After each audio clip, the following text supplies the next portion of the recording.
एक महत्त्वाची बातमी आपण पाहूया तर रायगडमध्ये अवकाळी पावसाचा धुमाकूळ पाहायला मिळतोय। खोपोली खालापूर तालुक्यात मुसळधार गारांचा पाऊस पडतोय। पावसामुळे नागरिकांची आता चांगलीच तारांबळ उडाली आहे।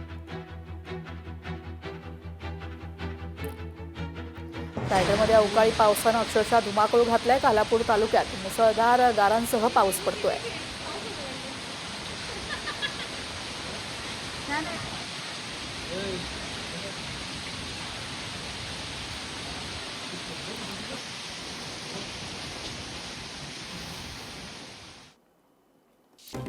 एक महत्त्वाची बातमी आपण पाहतोय। तामिळनाडूत विजय यांचा सत्ता स्थापनेचा मार्ग अखेर मोकळा झालेला आहे। व्हीसीके पक्षानं टीव्हीकेला पाठिंबा आता जाहीर केलाय। व्हीसीके पक्षाच्या पाठिंब्यानं आता सरकार स्थापनेचा मार्ग विजय यांच्यासाठी मोकळा झालाय। तर थोड्याच वेळात पत्रकार परिषद घेत अधिकृत घोषणा देखील केली जाईल।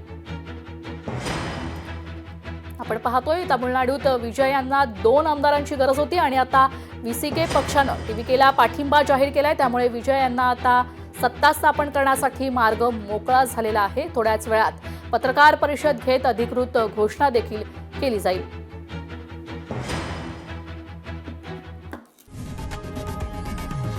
लोकशाही मराठी ऐका, पहा, जागरूक रहा।